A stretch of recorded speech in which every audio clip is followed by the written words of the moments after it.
Hey guys, today I'm gonna be taking a look at a few CT rounds of NiP's elimination best of 3 game against Vitality, and showcase how amazing their fundamental understanding and tactical plays are, but that they don't always have the dexterity or prowess to execute it correctly or in a good fashion. So like I said, the NiP we have come to know of as recently are very up and down, and this even goes out to their tactical ability and execution. So just looking at this round after a tug of war, economically speaking, NiP has ended up on top against a Vitality reset, and Vitality is gonna end up forcing in this round. So just as you should, NiP is gonna play a 2-1-2 default with just a mid anchor, and he's just gonna play for the info or the 1 kill, just playing not to die. And if we just look at how they do that. So get right the mid anchor, he's just gonna smoke and he's gonna molly to keep them off.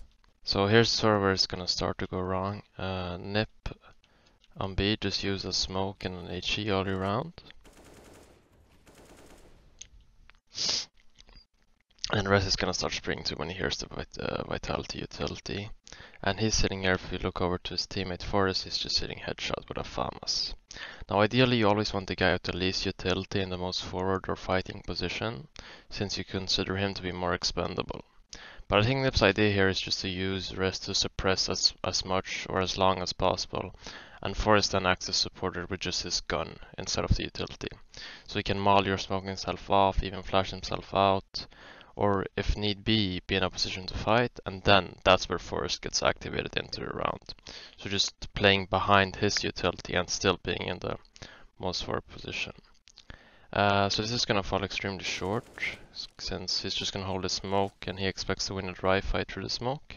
He doesn't get to use his utility on a dominating Forest. Sorry, a dominating Apex just wrecks him running in.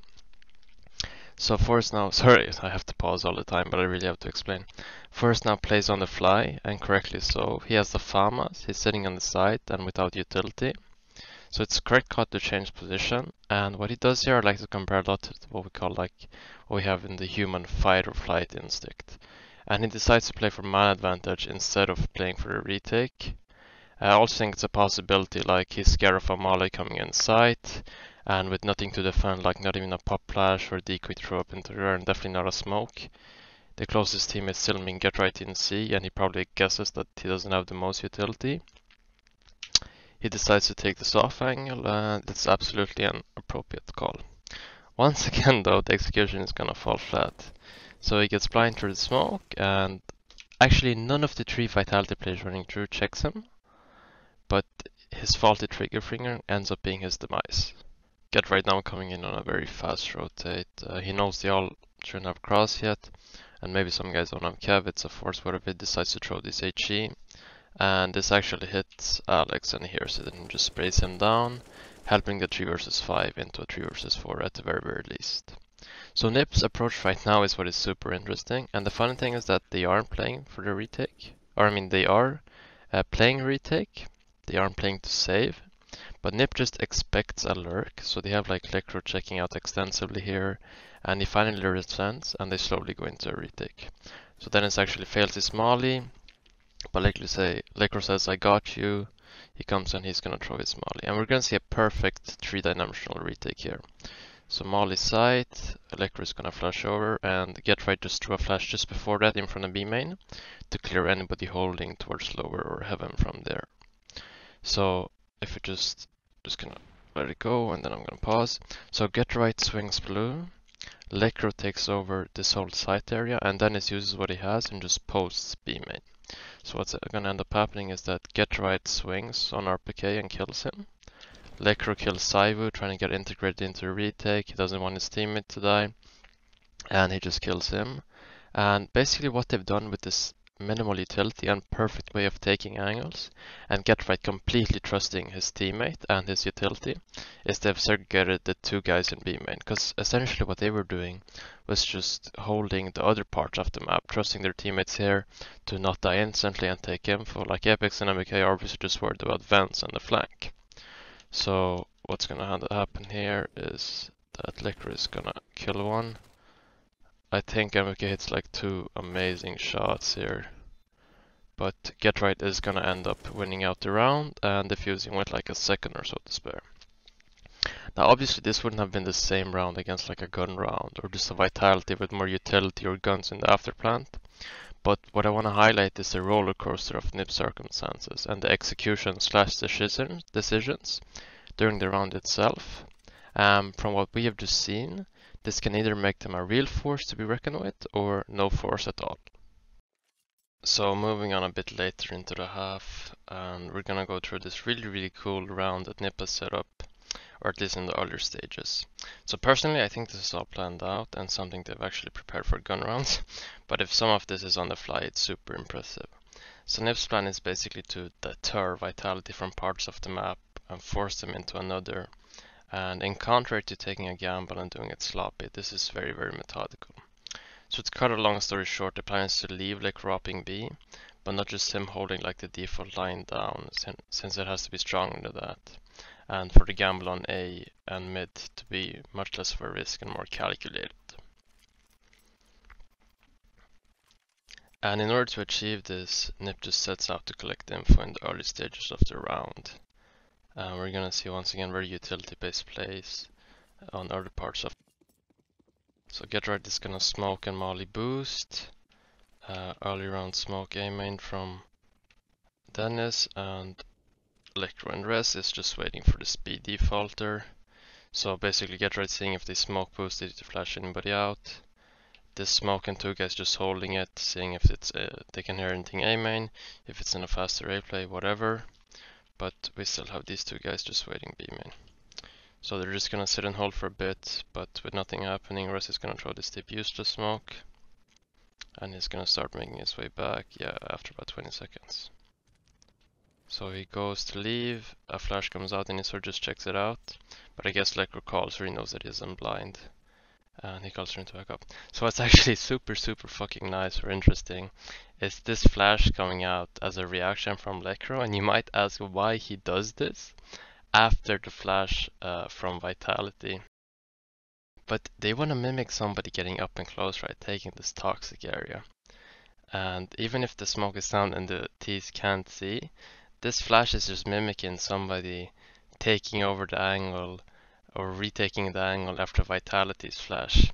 And just this one piece of utility, when you hear this as a T, does so much for what you're being sold.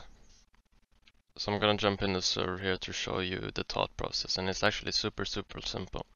So first off, it's relevant that they are on a reset buy. I didn't actually press tab and show that, I think, but all 5 players won't have maximal utility, and the chance of them like not wasting just a smoke boost here or the B main utility with a smoke and a Molotov is much higher, that they won't waste that. But other than that, it's super simple, like they wait to collect info, and afterward they just use this one smoke to put Lekro in a much better position. And I'm gonna explain why that is. Because if he's just opping down the line, early round or mid round or late round, this is normally something that's expected by the T's. And they can just save a smoke, like somebody saving a smoke for just retaking here, or a good pop flash. And this makes him much less efficient and pushes him back without info, without a kill, without much to do, or without helping his team that much. But with a smoke towards useless though, NiP shows presence, and Vitality now gets the info that Toxic and close B main here could be CD territory. And since Lekro is, opping down the line, they can't get up close to clear out these angles. Now what this does is either Lekro gets a kill here of them retaking sloppy, or they will waste more time or utility having to retake this deeper part of the map. And Lekro will have the info much sooner, and since he won't be blind or directly pressured, he can use his op and utility to better not give up the site. Or I mean, he could be blind, but like they have to check this whole thing out. So he obviously is left with full utility, so depending on, he could drop a molly here, he could drop a molly here, he could smoke like in front of him, he could smoke here. I don't know if he had a flash or an HE, but like bunch of shit he can do. Like just throw something like this, he backs off, plays anti-flash, mollies, post if they run out, flash, retaker comes in. Like Lekro's an experienced player, I trust him to be able to know what to do. So I just want to show that this is optimal for the B play. Now I think this compares really well to say like Inferno and Banana, because if you have complete banana control, as we know, you can play very safely with an up here, or obviously on the broken wall here, right? You can just take a shot, even if you get blind, you back off, you can use your utility here, here, smoke here, you know, you just go into the next angle, and the next angle, and the next angle, and so on and so forth. Yeah, and you also get the info fairly quickly, I don't know if I said that. But say if you're upping like behind this broken wall, or I don't know what you really call this angle, but whatever, and holding towards the slug fleet, it's much closer, you don't have the info of them walking up, and with a good flash, you're out of the round, you have less room to use your utility, you have less freedom to move, and you're just further back. And that's just something you don't like. And I think this compares really well, because this angle here is very similar of when you're upping down the line on cash. It's pretty much the same, because they can set up the utility here. I mean, I guess the only difference is that they have to, like on cash, they have to run past you to set up the utility, and this is way, way closer. But it's very similar, because one flash, like you're blind, you can't turn, you just run you over. Same on B if you don't have utility, or it's like it takes more time to use utility. But just 15 or 20 seconds of collecting info and one smoke, that's all that it takes to do this for NiP. And this shows a very, very good, like a great fundamental understanding. Anyway, so going into the round, Res has now hightailed it back, and they're going to come and play in this 2-2 setup.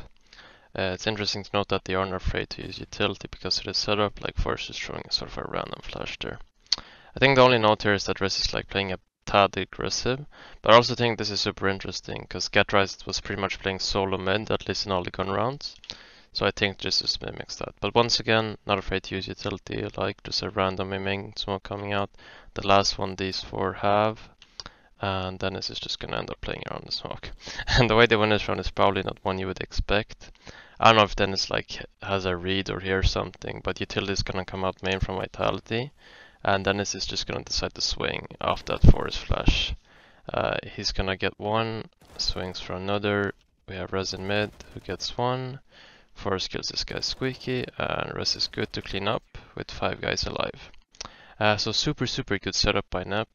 And I think this is something like really hard to counter as a T, as from what we just saw, that the T side can't really understand exactly what's happening from their point of view. But once again, even if they do finish it out with 5 alive, I wouldn't like call this bad or sloppy execution, but it's definitely weird. Especially with the Dennis play there within main, like just of a random flash into swinging being the defining moment in the round. We're gonna see something very similar to what we just saw being done on the last map against Vitality here on Mirage. So they're basically gonna run a 1-1-3 and Liquor is gonna take B with his op. He doesn't even have like that much of a B spawn as we can see, but that won't really matter. Res is once again not gonna be directly a part of the stack, playing window early, and the remainder of the team is just gonna go for this early A play. So Dennis is like in the most far position, I don't know if that matters, but he's the one who's gonna be throwing this utility.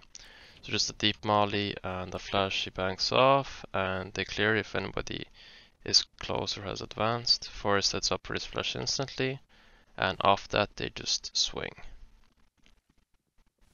And instantly they both smoke Palace and Ram, and what's super interesting about this is they fall into playing A retake. Yeah, so meanwhile they do lack top mid control, but Res has been playing on this angle, and GetRight is actually also gonna take over that angle when he leaves. So even if they don't have top mid control, they know that nobody has made their way short or con, making a split or like unexpected position not really possible. So like a magnet, we're gonna see everybody graduate towards this B side, just looking at the radar. And this makes Electro like in a really good position to get helped by his teammates. So if you just look, he already has Forest Kitchen, Res Murderhole, then his CT spawn, and GetRight ticket.